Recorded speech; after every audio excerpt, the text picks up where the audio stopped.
I never thought my life would turn into something out of a crime novel. But that was before Sarah walked through our front door, her fingers entwined with another man's. That night, the rain poured against the windows like nature itself was, warning me of the storm about to unfold. I had just set the dinner table, a simple meal of pasta and wine, expecting a quiet evening. But when Sarah entered with Daniel, a man I had never seen before but who wore an expression of unsettling familiarity, my entire world began to tilt. "James," Sarah said with a nervous smile, "I have some incredible news." I looked at her, then at Daniel. He was tall, well-dressed, but something about the way he held himself, too confident, too assured, set off alarms in my head. "I'm pregnant." Her voice was light, almost trembling. My heart twisted. We had been trying for 2 years, and after countless disappointments, here she was, saying the words I had longed to hear. But then came the knife's twist. "And the baby is Daniel's." The silence that followed was thick, suffocating. The only sound was the clock ticking, each second digging into my skull. I stared at her, waiting for some hint that this was a terrible joke, but her expression was a mask of forced sincerity. Daniel cleared his throat, stepping forward. "Sarah and we've been together for 6 months now. I know this is a lot, but we wanted to tell you in person." I barely heard him. My mind was a whirlpool of disbelief and rage, but underneath it all, something felt off. 6 months? That was a lie. I knew Sarah inside and out. When she lied, she had a tell. She always touched her collarbone, just like she was doing now. "Why now?" I asked, my voice tight. Sarah hesitated. Daniel placed a protective hand on her back. "Because," she said, "we want a fresh start. I want a divorce, James, and I need you to sign the papers." I let out a dry laugh, running a hand through my hair. "And you expect me to just go along with this? You show up with him, drop this on me, and what? I just nod and wish you two the best? It's not like that." "Oh, it is exactly like that." My voice sharpened. "But Sarah, I know you. You're lying." Her breath hitched. "What?" I turned to Daniel. "How do you two know each other?" Daniel frowned. "We met at her yoga class." Sarah's head snapped toward him in panic. Too late. That was a mistake. "Yoga class?" I repeated. "Sarah quit yoga last year." The room tensed. A single bead of sweat trickled down Daniel's temple. That was when I knew this wasn't just about an affair. This was something bigger. "Sarah," I said slowly, "tell me the truth, now." Her hands clenched. Her eyes darted toward the door. That was enough. I reached into the drawer behind me, pulling out a small recorder, one I had placed in her car weeks ago when I started suspecting something was off. I pressed play. Sarah's voice crackled through the speaker. "He has no idea, Daniel. If we pull this off, we walk away with everything. His money, the house, all of it. We just need to make sure he signs the papers without a fight." The color drained from Sarah's face. Daniel paled. I smirked. "Yoga class, huh?" She lunged for the recorder, but I stepped back. "You planned this together. The affair, the baby, the divorce. It was never about love. It was about robbing me blind." Sarah's lips trembled. "James, please." The front door burst open. Detectives flooded the room, guns drawn. "Sarah Carter, Daniel White, you are under arrest for conspiracy to commit fraud." I folded my arms as 2 officers handcuffed them, Sarah sobbing, Daniel silent with a clenched jaw. "How?" she gasped, eyes wide with betrayal. "You should have known, Sarah," I said coldly. "I don't sign anything without reading the fine print." As they dragged them away, I exhaled, the weight of deceit finally lifting from my shoulders. This wasn't heartbreak, this was liberation. And as I watched them disappear into the night, I knew one thing for sure. The web of lies they spun had finally trapped them instead. What did you think? Would you like more twists or an alternate ending? The flashing red and blue lights painted streaks across the rain-slicked pavement as the officers hauled Sarah and Daniel into the squad cars. Sarah was still pleading, still trying to twist her way out of it, while Daniel had resigned himself to silence, jaw tight as if bracing for impact. I stood at the doorway, watching, feeling nothing, no grief, no anger, just a sharp, cold clarity. Then, a voice beside me. "You did good, James." Detective Elliot Grayson stepped forward, his trench coat damp from the rain. He was the one I had called when I first started suspecting Sarah was up to something. At first it had been paranoia, late-night calls, whispers behind closed doors. But when I planted that recorder and heard them plotting, I knew I needed help. "They weren't just after your assets," Elliot continued, flipping through a file. "We've been tracking Daniel for months. He's a con artist. He's done this before, seduces wealthy women, convinces them to run these scams with him, then disappears with everything. Sometimes the women vanish too." That last sentence settled uncomfortably in my chest. "Vanish?" Elliot sighed. "Let's just say not all of them make it out." A chill ran down my spine. So, what would have happened if I had signed those papers? Would Sarah have gone through with the whole plan, or would Daniel have taken her out the moment she became a liability? I shook my head. That wasn't my problem anymore. "What happens now?" I asked. "Sarah will probably try to make a deal. Daniel, he's got priors. He won't get out of this one easily." Elliot studied me for a moment. "You gonna be okay?" I let out a breath.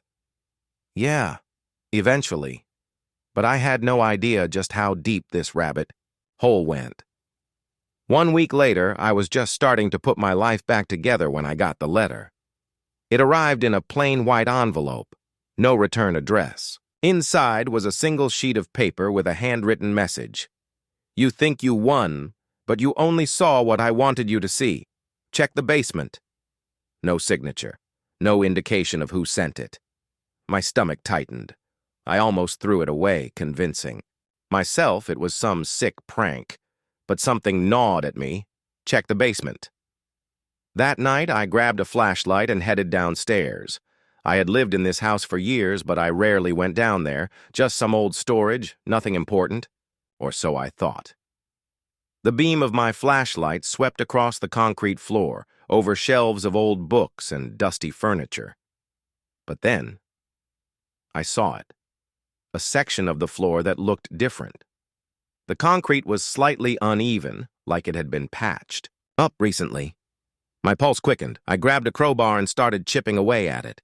Minutes passed, my breath heavy, my hands slick with sweat. Then, a hollow sound. I dug faster, pulling away chunks of concrete.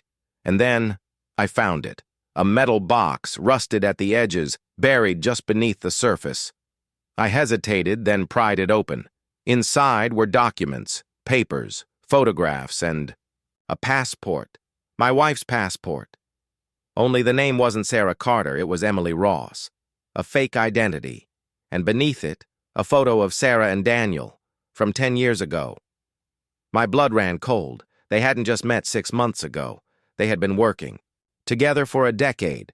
And then at the bottom of the box, a single Polaroid. A woman, blonde, same build as Sarah, but it wasn't her. She was lying on the ground, eyes open, lifeless, and written across the bottom in smeared ink. She signed the UC.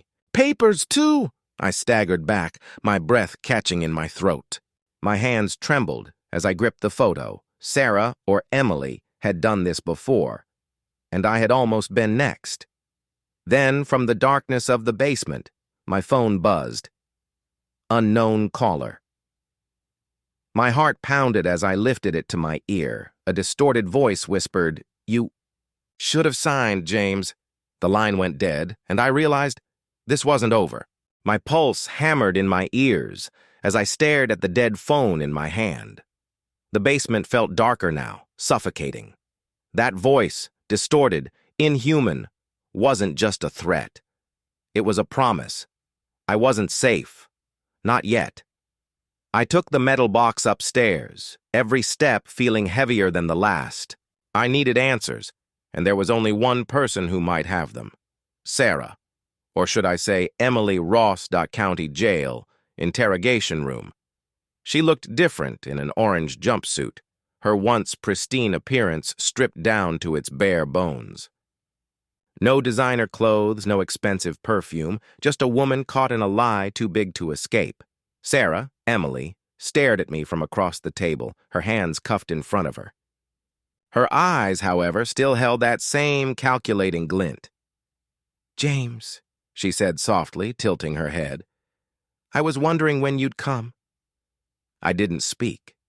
I placed the photo on the table, the one I had found in the basement, the dead woman with Sarah's same build. The words, "She signed the papers too." Her expression flickered, just for a second, a tiny crack in the mask. "Who is she?" I asked. Sarah's lips parted slightly, but no sound came out. She glanced at the one-way mirror, then leaned in, her voice barely a whisper. "You should leave this alone, James." My fists clenched. "You planned to scam me, steal everything, and what? Make me disappear like her?" Sarah exhaled slowly. "You have no idea what you've stepped into." "Then explain it to me." She hesitated. Then she did something I didn't expect. She smiled. "You think I was the mastermind?" she asked. "You think I wanted to con you of all people?" I stiffened. Of all people? It was Daniel, wasn't it? I pressed. Sarah chuckled, shaking her head. "You still don't get it." A shiver crawled up my spine. "Daniel is just a pawn," she said, her voice turning almost sympathetic. "The same way I was. The same way you were supposed to be." I leaned forward, lowering my voice. "Who sent that note?" Sarah's smile faded. She looked down at her hands, her fingers twitching against the cold steel of the cuffs. "If you keep digging, James, they will come for you." "Who?" I demanded. She hesitated, then whispered two words that sent ice through my veins. "The architects. The architects." The drive home was a blur. The name, the architects, repeated in my head like an echo from a nightmare. I needed to know more. The moment I got home, I powered up my laptop and started searching. At first, nothing came up. Just construction firms, blueprints, city planning projects. Then I dug deeper, and I found something. A forum. Buried in the dark corners of the web, among conspiracy theories and whistleblower leaks, I found scattered references to the architects, a group, a network, not just con artists, something bigger. According to the few terrified whispers I found, they weren't after money. They were after control. People who disappeared after signing away their assets. New identities created overnight. Accidents that weren't really accidents. And at the center of it all, a list of targets. My heart pounded as I scrolled through the blurry screenshots someone had posted years ago.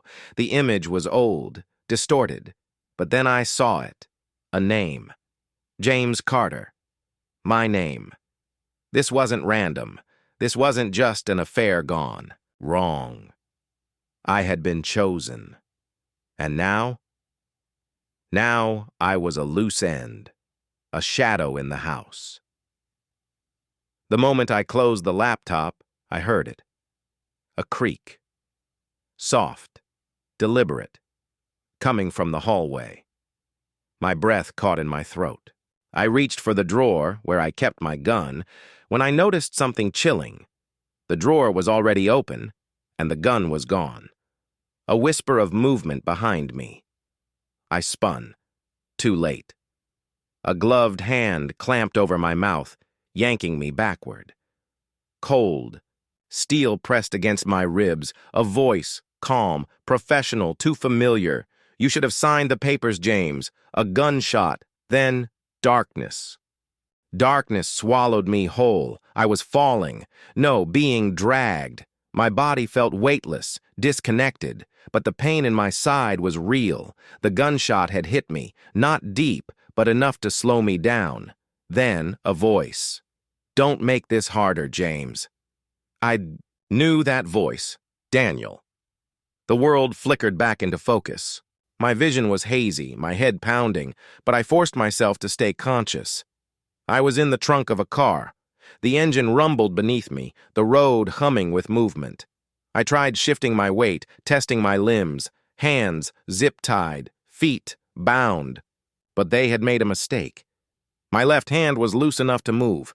They thought I was done. They thought I had no fight left. They were wrong. The escape. I counted the seconds, the turns, the speed changes. They weren't taking me far. Probably to some isolated spot where I'd become another accident. Not happening. I took a slow breath. If I had one chance, I had to make it count. The car slowed. A turn. A stop sign, maybe. Now. I slammed my foot into the side of the trunk. Hard.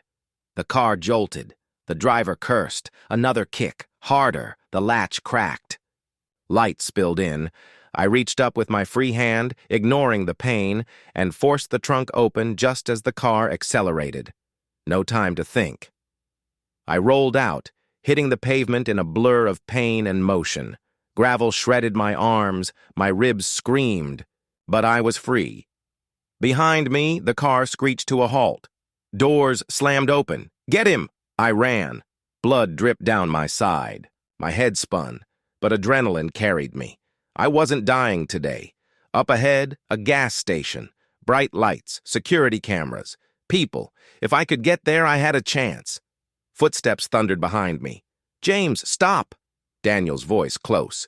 "Not a chance."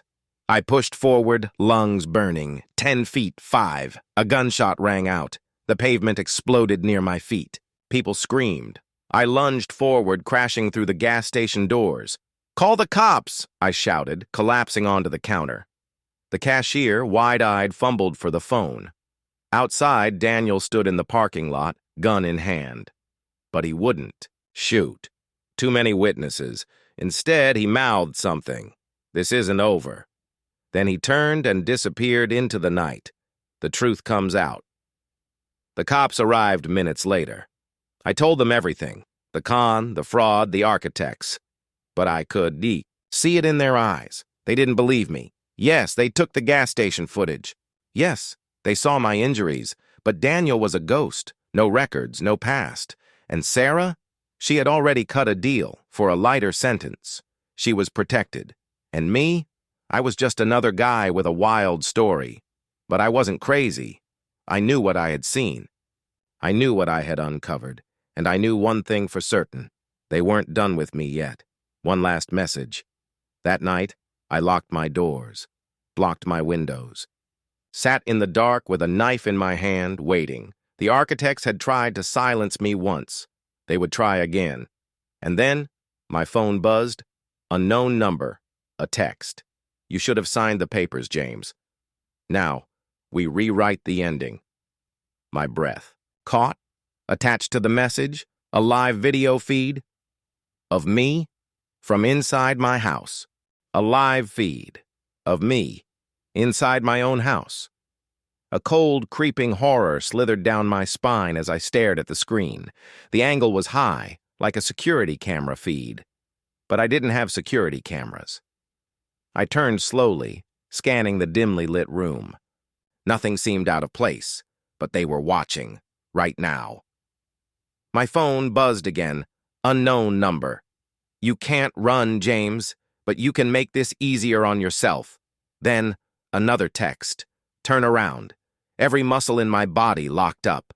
My breathing turned shallow. Was someone here? I clenched the knife in my hand, forcing myself to move. I pivoted, heart pounding, scanning the shadows of my own living room. Nothing. Then I noticed it. The air vent. The metal grate was slightly askew, like it had been tampered with. I took a slow step forward, my pulse hammering against my ribs. With my free hand, I reached out and gripped the edge of the vent cover. A deep breath, then I yanked it open. Inside, a tiny blinking camera. I exhaled sharply, my grip tightening on the knife. They had been watching me for who knows how long. Another. Text unknown number. Smart, but not smart enough. Then, the screen went black, and outside a car engine rumbled to life. I bolted to the window just in time to see a black SUV peel away from the curb, disappearing into the night.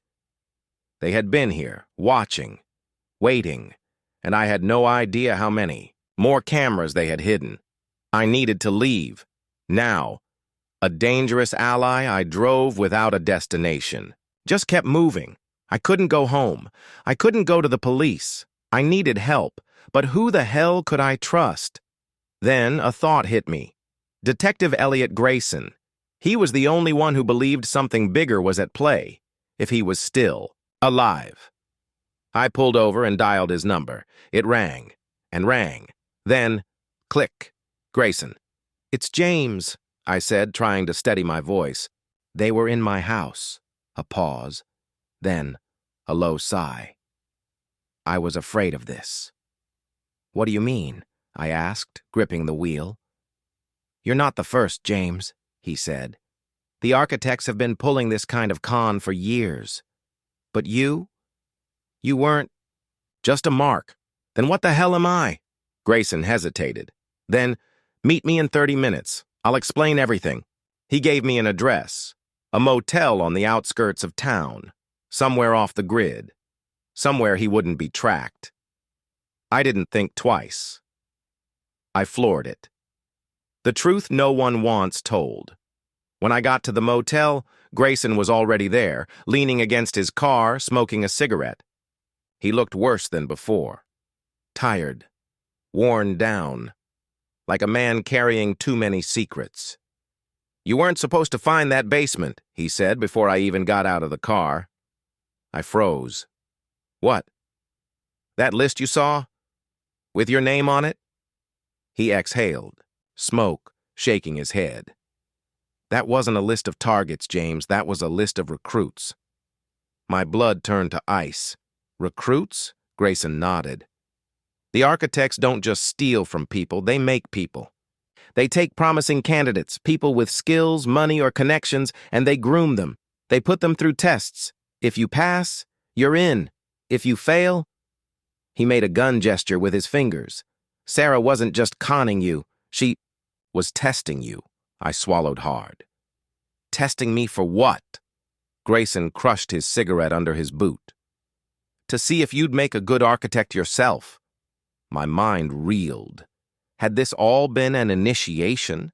The lies, the betrayal, even the attack? "And since I didn't sign the papers?" I asked. Grayson's expression darkened. "Now you're a loose end. And trust me, James, loose ends don't last long." My chest tightened. This wasn't just about money. This wasn't even just about survival anymore. It was a war, and I was caught in the middle. Nowhere left to run. I ran a hand through my hair, my mind racing. "How do I stop them?" Grayson gave a hollow chuckle. "You don't." I clenched my jaw. "There has to be a way." He studied me for a long moment. Then he tossed something on the hood of his car. A folder. Thick. Stuffed with papers. "That's everything I have on them," he said. "Every dirty deal, every name I could trace, every victim they made disappear." I opened it. My stomach dropped. Among the names and records, a photo of Sarah, no, Emily, from 10 years ago, standing with Daniel, standing with 3 other people, and one of them, I felt my breath catch. One of them was my boss, the CEO of my company, the man I had worked under for 7 years. "They've been in your life longer than you realize," Grayson murmured. I slammed the folder shut. This was bigger than just me. "So what do I do?" I asked, voice steady. Grayson hesitated. "You have 2 choices, James." He held up a finger. 1, you disappear. Go off the grid. Start fresh. If you're lucky, they'll forget about you. Then, a second finger. 2, you burn them down before they burn you. A heavy silence settled between us. My heart pounded. My hands curled into fists. I knew what I had to do. I wasn't going to run. I was going to end this. I stared at the folder in my hands, my mind racing. The truth was worse than I ever imagined. The architects weren't just some high-level con artists. They were an organization deeply embedded in my life. They had been watching me for years, preparing me, testing me, and now they wanted me gone. So, Grayson asked, lighting another cigarette, "What's it gonna be? Disappearing might keep me alive, but I wasn't built to run." I looked him dead in the eyes. "We burn them down." Grayson exhaled smoke and nodded. "Then we don't have much time. Phase 1, digging up ghosts." Grayson and I holed up in a rundown motel off the highway. The kind of place that didn't ask for names, where the only thing dirtier than the sheets was the history of the people who stayed there. We started going through the folder. Names, shell companies, money trails, it all pointed back to one place. Harrington. Global, my company, my boss. "They've got their hands in everything," Grayson muttered, flipping through the files. "Real estate, banking, even politics. These people don't just steal from the rich, they create the rich. And then they own them. If we're taking them down, we need leverage," I said. "Something they can't bury." Grayson smirked. "Good thing I know where to start." Phase 2. The weak link. Every empire has a crack, a weakness. And ours? Daniel. The man who stole my wife. The man who tried to kill me. The man who was still out there cleaning up loose ends. "If we find him," I said, "we find out who's really pulling the strings." Grayson made a call. 10 minutes later, we had a lead. Daniel had been spotted at a luxury penthouse downtown, the kind of place only the protected could afford. "We go in quiet," Grayson said. "We get him to talk," I grinned. "Or we make him scream." Phase 3. The extraction midnight. Grayson and I sat outside the high-rise in a stolen car, watching the lobby through binoculars. "Security's tight," Grayson muttered. "You sure you want to do this?" I didn't come this far to back out now. We moved quickly, slipping through the parking garage, bypassing the cameras. Grayson had a fake access card, but the real trick? Fire alarms. We triggered a small one on the 5th floor, enough to cause panic, enough to get security distracted. Then we took the elevator straight to the top, Daniel's penthouse. The door was locked. Grayson knelt, picking it with precision, while I stood guard. Every second felt like an hour. Then, click, we were in. The place was sleek, expensive, but empty. No signs of struggle, no suitcases, no clothes, no Daniel. "He's already gone," Grayson whispered. I stepped deeper inside, my eyes scanning the room. Something felt off. Then, a phone buzzed on the counter. I grabbed it. An unknown number.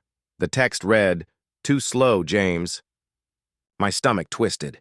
"It's a trap," I said, spinning. Too late. The door exploded open. 3 men in tactical gear stormed in, black masks, suppressors. No hesitation. I lunged for cover as the first shots shattered the glass windows. Grayson fired. Back, dropping one. But the other 2 were fast. Too fast. I rolled behind the couch, gripping the pistol I stole earlier. 2 bullets left. "Not enough," Grayson shouted, a grunt of pain. I peeked out. He was hit. "Shoulder wound, no time." I sprang up, fired twice. Head shot, chest shot. Both men dropped. Silence. Grayson slumped against the wall, bleeding. Well, that could have gone better. I grabbed a towel, pressing it against his wound. "You're not dying. Today, old man." He chuckled. "That makes one of us." Then, footsteps. We weren't alone. A slow, deliberate clap echoed from the doorway. I turned, and my blood ran cold. Sarah. Standing there, smiling. But she wasn't alone. Behind her, Daniel. And Between them, a man I had never seen before, tall, ice blue eyes, wearing a suit worth more than my car, and he spoke like a king addressing a peasant. "James Carter," he said smoothly. "You've been causing quite the problem." I gritted my teeth. "Funny, I was just thinking the same about you." The man smirked. "I assume you know who I am." I didn't, but I knew what he was. The architect, the real one. The man behind everything, and he just walked into the room like he already knew how this story ended. The room was silent. Grayson was bleeding out next to me. My gun was empty. 3 dead bodies lay around us, and standing in the doorway, Sarah, Daniel, and the man I now knew was the real architect. He adjusted the cuffs of his suit like we were discussing a business deal and not standing in a penthouse filled with corpses. "You've been impressive, James," he said, stepping forward. "Most men in your position would be dead by now. But you? You survived. You adapted." He smiled, like a predator studying prey. "And now," he continued, "I'm here to make you an offer." The architect's proposal, I forced myself to stay calm. Keep my breathing steady. "What kind of offer?" I asked. Sarah smirked, crossing her arms. Daniel just stood there, silent, watching me like a hawk. The architect clasped his hands behind his back. "A simple one. You stop this crusade of yours. Forget about the architects. Forget about me. In exchange, I give you everything you ever wanted." I narrowed my eyes. "And what is it you think I want?" "Power," he said smoothly. "Security. Wealth. You were handpicked, James. We watched you for years. You were always meant for more than a normal life. The only reason you were targeted in the first place was because we saw potential." His words were like poison, seeping into my mind. This was a game to him, a test. "You could be one of us," he continued. "You could have anything you desire.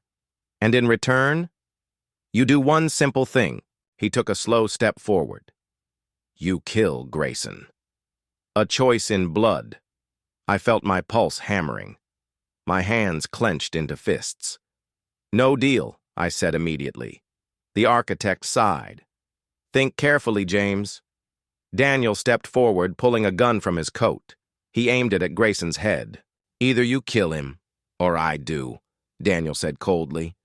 Grayson grunted, trying to push himself up. "Don't listen to these bastards."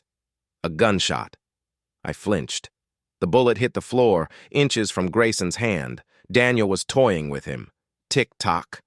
"James," the architect said, "your time is running out." The reversal, I forced myself to think. I needed a way out. No gun. No weapons.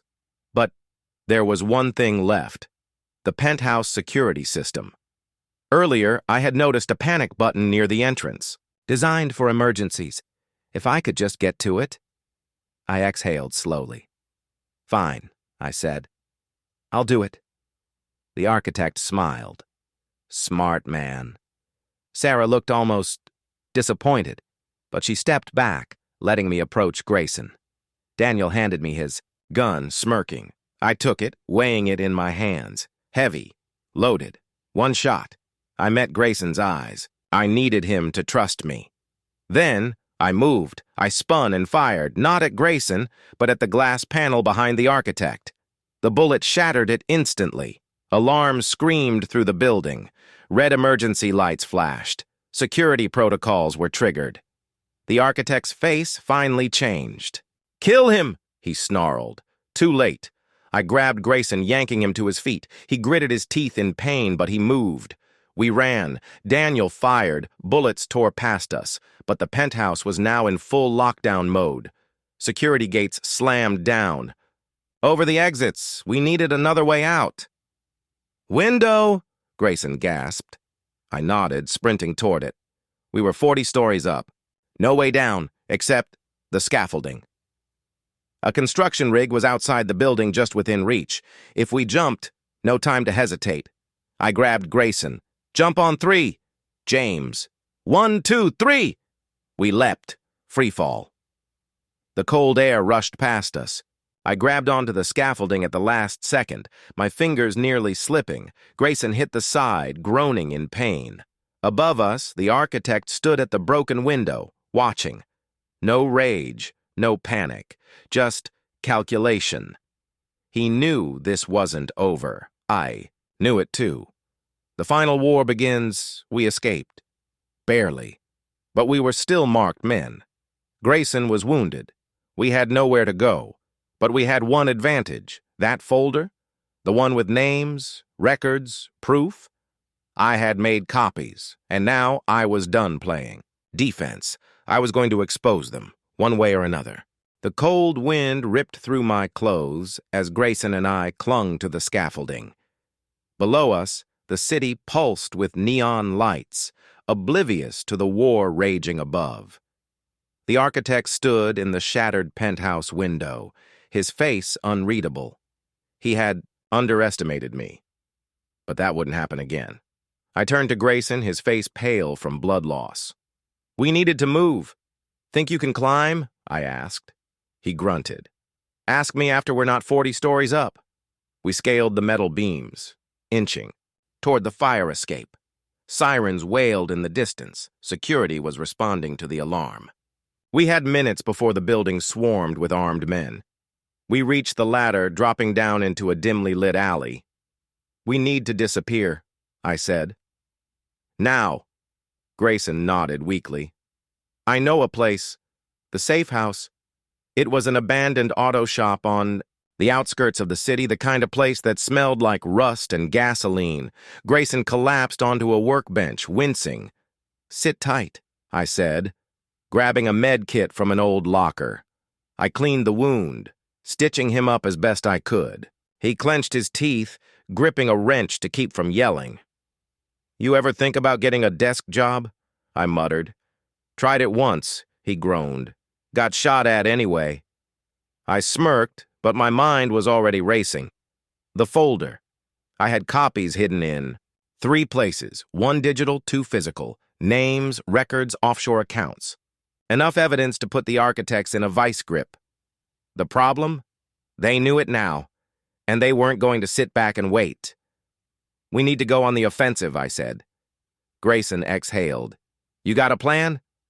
"Yeah," I said. "We take the fight to them." Phase 1. The leaky pulled out an old burner laptop and decrypted one of my backup files. One name stood out. Senator Franklin Wells, a politician with deep ties to the architects. If he went down, others would follow. I sent an anonymous tip to a journalist I knew, one who wasn't for sale, along with bank records, wire transfers, and signed contracts. If I was right, this would cause a storm. If I was wrong, we'd have a death squad at our door by morning. Either way, the clock was ticking. Phase 2. A ghost from the past, I glanced at Grayson. "I need to find someone." "Who?" he asked. I hesitated. Sarah. She had played her part well standing beside the architect, but I saw the flicker in her eyes back in the penthouse. Hesitation. She wasn't as deep in this as she pretended, and I needed answers. "Sarah," I admitted. Grayson gave me a look. "You sure about that?" "No," I said, "but I don't have a choice." Phase 3. The meet Sarah was careful. Too careful. But I knew how to get her attention. I left a note in the one place only she would check. The old piano bar where we used to meet when things were different. The note was simple. "Midnight. Come alone." Then I waited. The confrontation Sarah arrived, dressed in black, alone. Or at least she wanted me to think she was alone. I watched, from the shadows, waiting. She sat at the bar, ordered a drink, and tapped her fingers against the glass, a nervous tic she always had when lying. I exhaled. Time to see where her loyalties really were. I stepped forward. "Hello, Sarah." She turned, her expression unreadable. James. We stared at each other for a long moment. Then she sighed. You shouldn't have contacted me. I didn't have a choice. She shook her head. You always have a choice. Then why are you here? That made her pause. I leaned closer. Tell me the truth, Sarah. How deep are you in? She looked away. Too deep. To get out. Everyone has an exit, I said. You just have to be willing to take it. She let out a bitter laugh. You still don't get it, do you? This isn't a game, James. The architects don't forgive. They don't forget. You're marked. I'm marked. Then help me burn them down. Her eyes flickered. A crack in the armor. You think you can win? She whispered.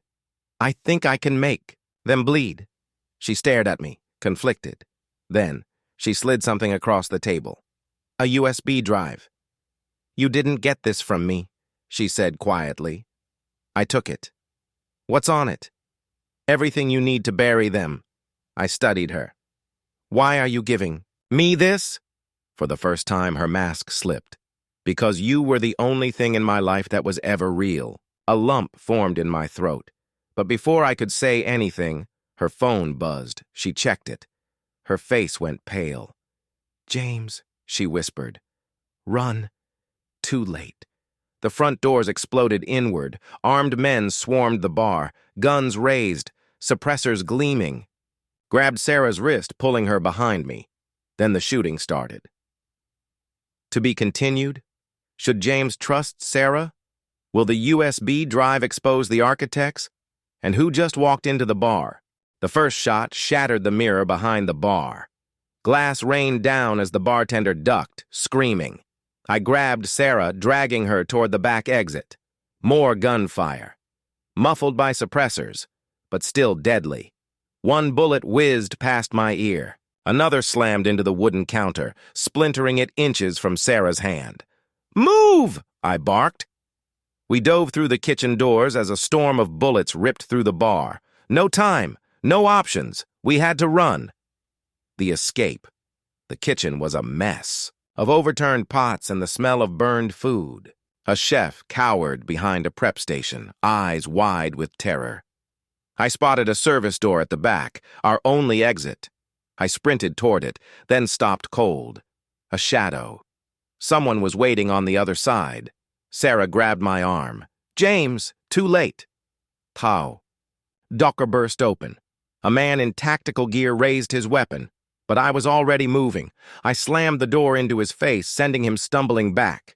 His gun fired once, a deafening crack in the narrow hallway. I grabbed his wrist, twisting the gun out of his grip.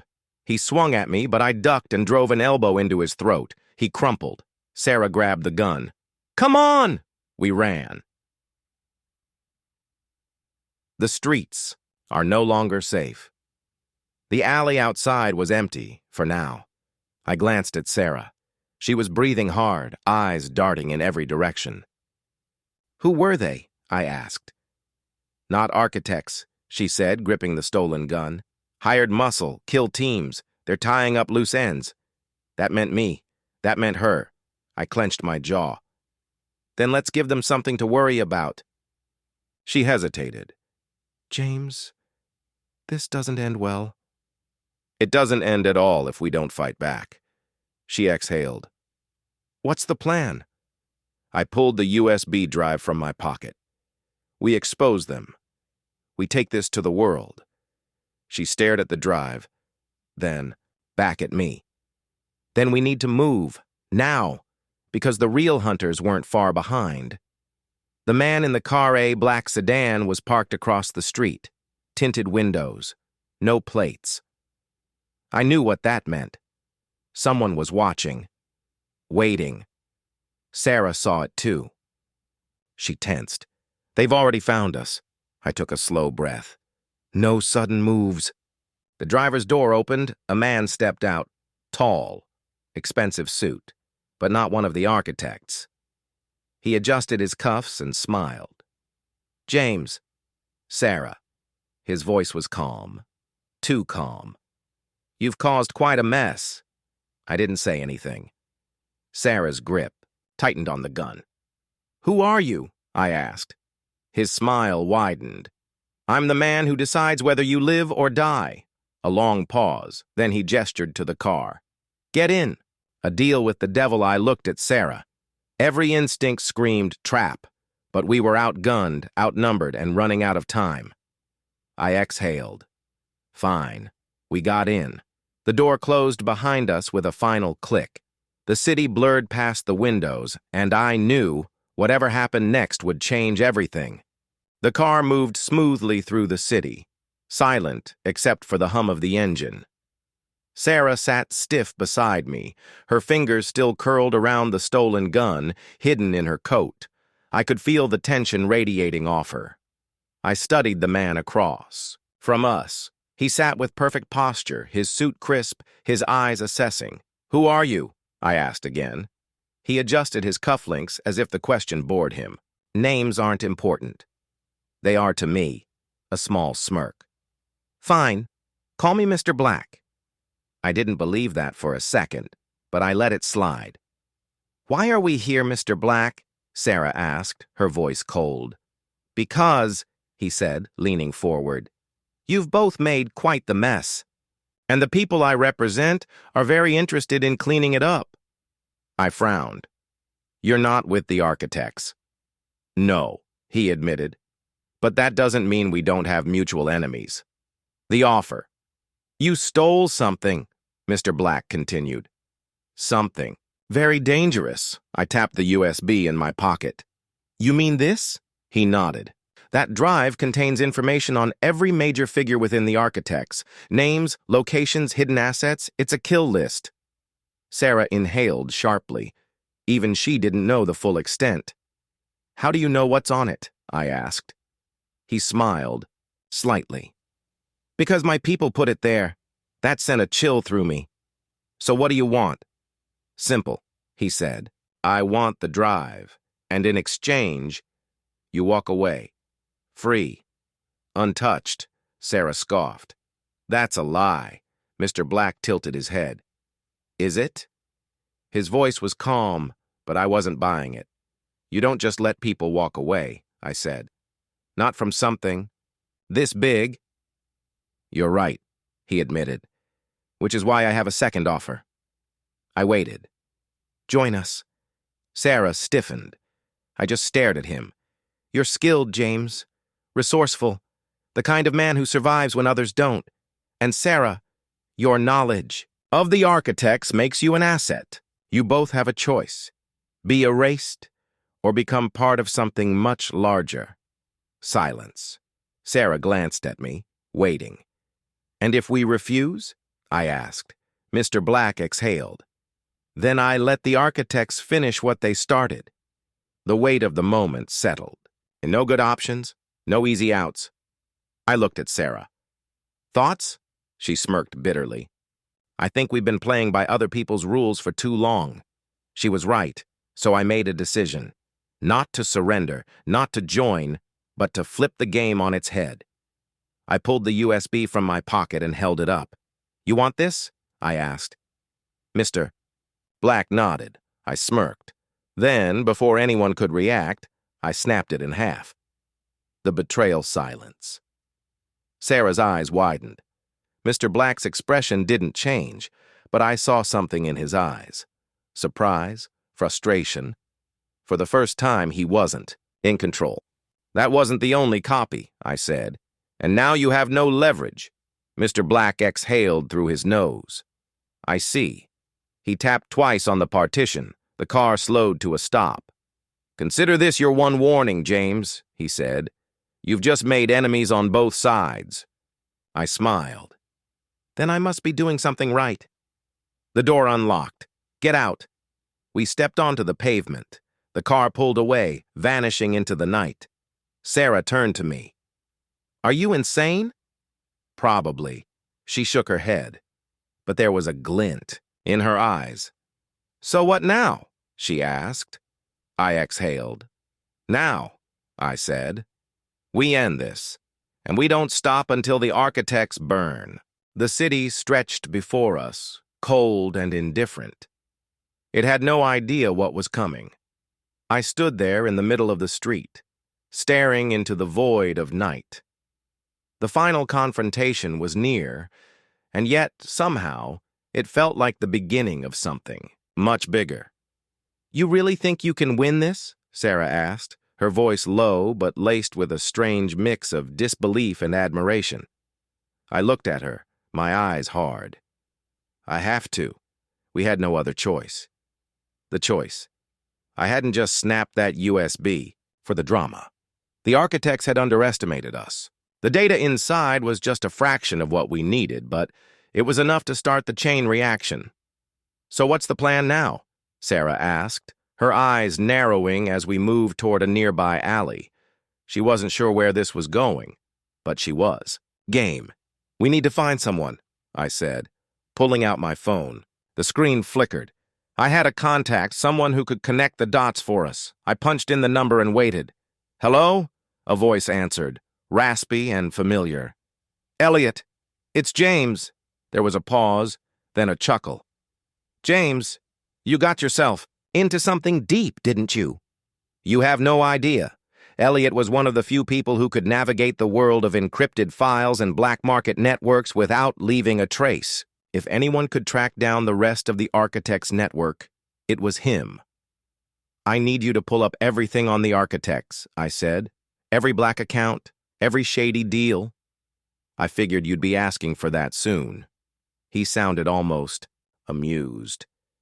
"Give me a few hours, I'll get you everything, but James, you're playing with fire." I smiled grimly. "I know. The return of the past as." I hung up the phone. Sarah looked at me. "What now?" she asked again. I ran a hand through my hair. "We wait." There was a long silence, and for the first time I saw doubt in her eyes. "How are we going to take them down, James? The architects. They own everything. They have eyes everywhere, and we're just two people." I met her gaze, my expression hardening. Maybe, she echoed. "Maybe," I repeated, a dangerous smile playing on my lips. "But the thing is, Sarah, people like the architects, they think they're untouchable." "Exactly." And then, without warning, the door to the alley swung open, revealing a silhouette in the dim light. We both froze.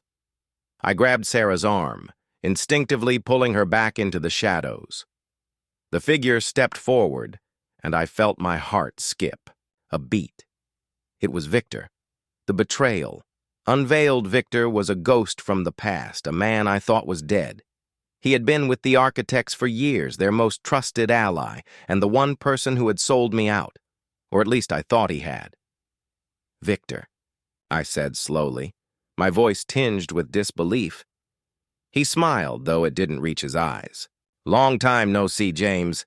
I couldn't tell if he was here to kill us or help us. "What are you doing here?" Sarah demanded, her gun already in hand, pointed at him. Victor raised his hands in mock surrender. "I'm not here to fight. Not yet." Looked at him, uncertain. "Then why are you here?" He stepped closer, his eyes darting nervously. "Because I'm the one who tipped you off about the USB, the thing that you thought you destroyed." My breath caught in my throat. "What?" I asked, barely believing what he was saying. Victor smiled bitterly. "That USB wasn't the real one. It was a decoy. The architects knew you'd come for it, and they had it replaced the moment you stole it." I shook my head. "How did we fall for that? That means everything you've been doing, everything you've been risking. It's all been a waste." I felt my rage building, but I kept my cool. "Why are you telling me this?" He looked away, then back at me. "Because I'm done." It was then that I realized. Victor wasn't just a traitor. He was a man who wanted out. "I can help you," he whispered. "But we need to act fast. The architects know what you're up to. If we don't move now, it's over." "The trap, what's?" "Your plan?" Sarah asked, still skeptical, though she lowered the gun. Victor took a deep breath. "I've been working on something that could take down the architects for good." But I need access to their mainframe. I need you to help me break into their headquarters." I stared at him, torn between disbelief and the slim hope that he was telling the truth. "We don't have a lot of time," I said, glancing around. Everything was closing in. Victor nodded, his face grim. "There's a safe house, an old warehouse on the edge of the city. You'll find the data there. But it's not safe anymore. They'll be waiting for us." "So this is it," Sarah said softly. "We make our move, or we die trying." Victor's eyes locked on mine. Exactly. The city was alive with secrets. But for me, it felt like the quiet before a storm. My pulse was steady, but the storm clouds were gathering, dark and suffocating. Victor led us through a series of narrow back alleys, his footsteps quick and precise. Sarah was right behind me, her grip tight on the gun, eyes scanning every shadow. She didn't trust Victor, and honestly, I wasn't sure I did either. But right now, he was the only card we had to play. The warehouse, he mentioned, was located in the industrial district, an area forgotten by most people, where the old machinery and factories were rusted into oblivion. We arrived at the edge of the district, and the smell of oil and decay hit me like a wall. Victor stopped in front of a dilapidated building, its windows boarded up and the exterior peeling away. He turned to us, his face drawn tight with urgency. "We're here," he said. His voice was barely above a whisper. "Once we go in, there's no turning back."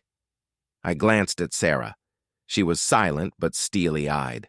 "Let's do it," she said, her voice cold. We walked through the cracked door, the hinges squealing in protest. The inside was dark, save for the faint glow of a single bulb flickering overhead. The air was thick with dust, and the floor creaked under our weight. Victor led us down a narrow hallway, stopping at a small, unmarked door at the end.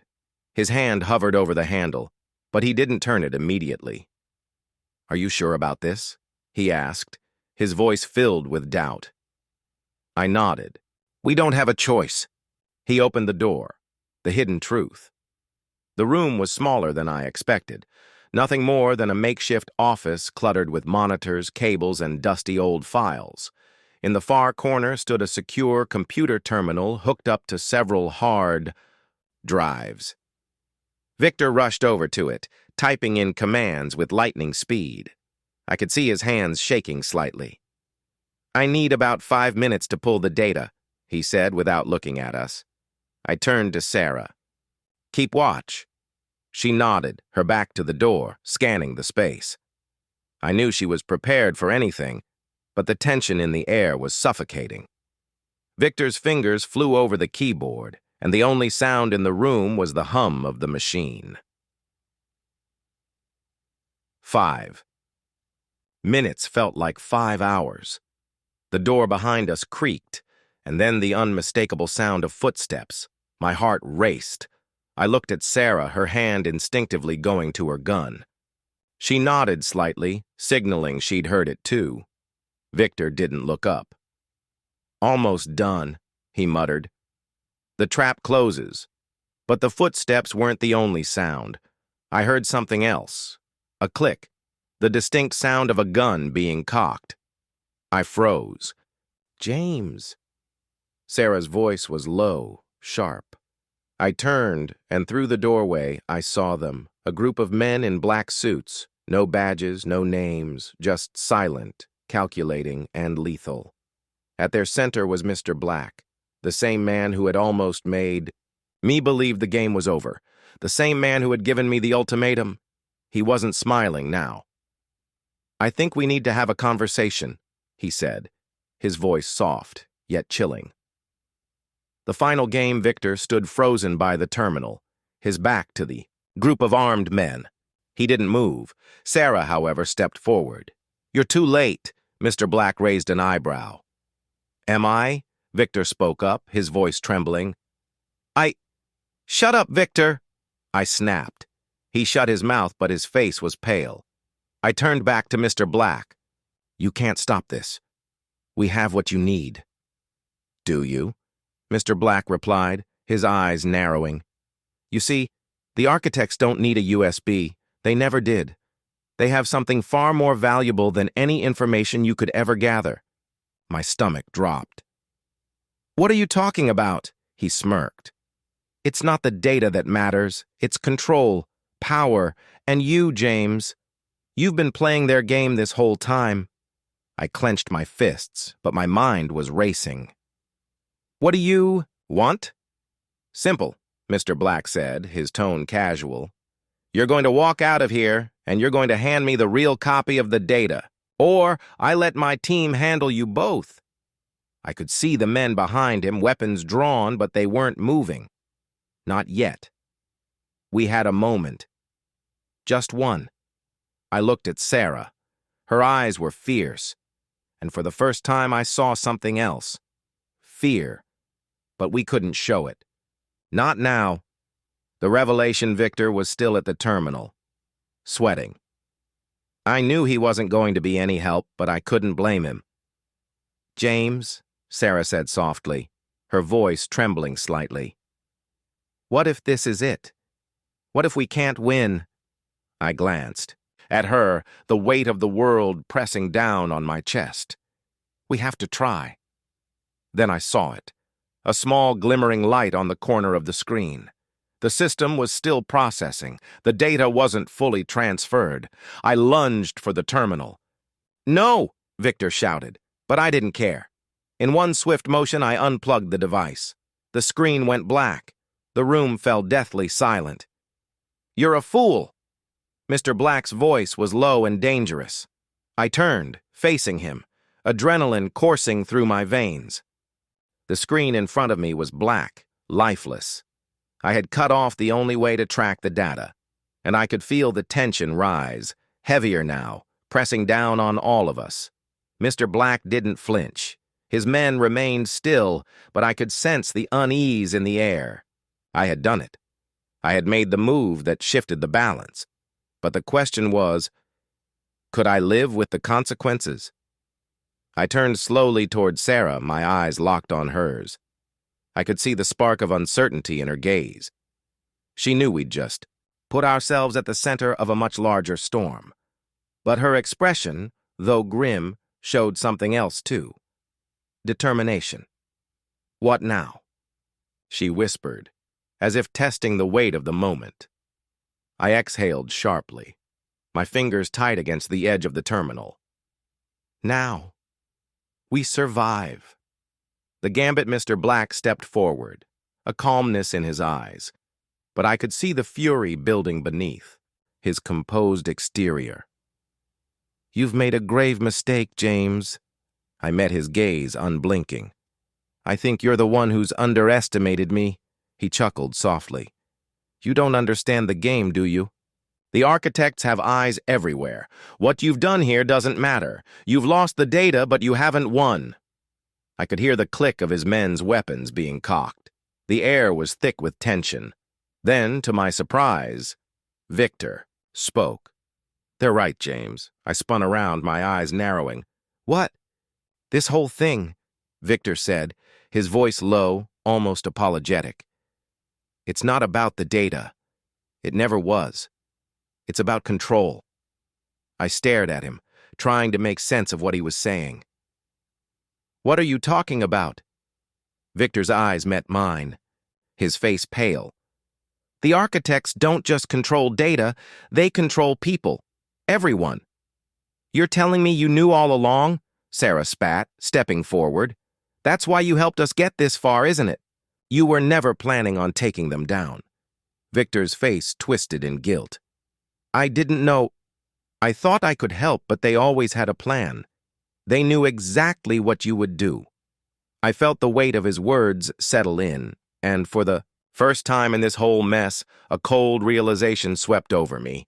Then what the hell are we even fighting for? I asked, my voice low as the room seemed to tilt. The true enemy, mister. Black took a step forward, his voice cutting through the tension. I think it's time we laid the truth out for you. I could feel the hairs on the back of my neck rise. What truth? You're not fighting the architects, Not the way you think. He leaned in slightly, his eyes narrowing. You're fighting something much bigger. The architects aren't the true power, James. They never were. I felt the ground shift beneath me. What do you mean? Mr. Black's gaze hardened, and his voice dropped to a whisper. There's a shadow. Behind the architects. An even darker force. The architects are a tool, a small piece in a much larger game. You've been dancing to their tune all along, and now, you're too deep to escape. I stared at him, trying to process. My mind raced. So who is it? Sarah asked, her voice calm despite the chaos.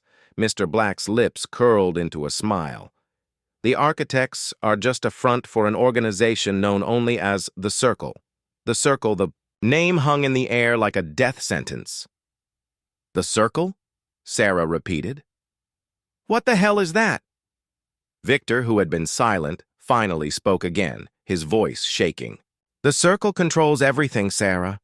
They've been pulling the strings of the architects and every other organization like them for years. Everything you think you know about power, Mr. Black added, is a lie. The Circle sees and controls everything. I felt dizzy, the weight of it crashing down on me. All this time, we had been fighting puppets, and the real players were sitting in the shadows. So what now? I said, my voice raw. We give up? We walk away from all of this? Mr. Black's eyes gleamed. You have one choice, James. Join us. Become part of the Circle. Use the power we offer to destroy the architects from within. I turned to Sarah. Her expression was hard, calculating. The same fire I had seen before was still in her eyes. And if we refuse? She asked. Mr. Black smiled. Then you'll never leave this room alive.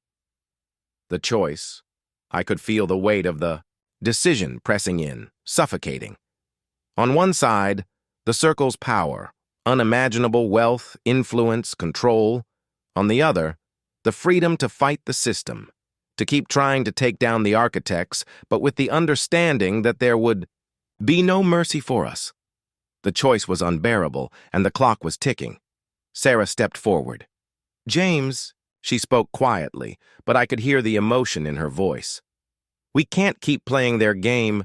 We can't trust him or anyone in this room. My heart pounded. I know. Victor was still by the terminal, looking like a man on the edge of breaking, glanced back at Mr. Black, who seemed to be enjoying the silence, the power. You don't get to control us. The echo of our footsteps reverberated through the dark hallway, the sound of pursuers growing louder behind us. My heart pounded in my chest, adrenaline coursing through every vein. We had no time to stop and think. There was only one thought, in my mind. Survival. We burst through the back exit of the warehouse, out into the cold night air. The city stretched before us, empty and uncaring, but in the distance, I could already see the lights of the Circle's enforcers gathering, their black SUVs parked by the road. They weren't going to let us slip away, not now. We have to get out of here now, I shouted, pulling Sarah forward. She didn't say a word, but understood instantly. We had no backup plan, no escape route, but we had each other, and that was enough to keep moving. The chase. We sprinted through the alleyways, heartbeats loud in my ears, barely hearing the roar of the SUVs as they rumbled to life behind us. The Circle had eyes everywhere, but there was one thing they couldn't anticipate. Us. Do you have anything? Sarah gasped, her breath coming in sharp bursts as she struggled to keep up. I shook my head. Nothing solid, but we'll find a way. There were no clean paths ahead. The city was a maze, barricades and dead ends in every direction. But I had been here before. I knew these streets. We could lose them. We turned a corner and I spotted an old subway entrance, forgotten and half closed, the perfect place to disappear. I yanked Sarah toward the entrance. Down here! She hesitated for just a second, then followed me without question, her instincts sharper than mine in that moment.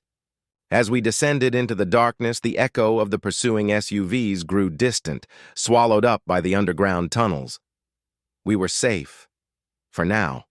The underground. The subway tunnels were dark and eerily silent, save for the sound of our hurried footsteps. The smell of mildew and old machinery filled the air, but in this darkness, we were invisible. At least, for the moment. "What the hell just happened?" Sarah asked, her voice a mix of frustration and disbelief. I stopped, catching my breath, and turned to her. "We've been playing a game we didn't understand. The architects weren't the real threat, they were just pawns. But the Circle, they're a different beast." Sarah looked at me, her face set in a determined frown. "Then we need to fight. Back. We can't just hide," I nodded. "I agree, but we need more. We need allies. We need to know what they're really after." She raised an eyebrow. "What are we waiting for?"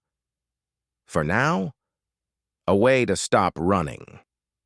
The revelation. As we walked deeper into the abandoned subway tunnels, I couldn't shake the feeling that something wasn't right. The Circle had been pulling strings for far too long. Their influence wasn't just financial or political, it was personal. It was everywhere. They controlled minds. We finally stopped near an old train car, the rusted edges of its frame covered in layers of grime.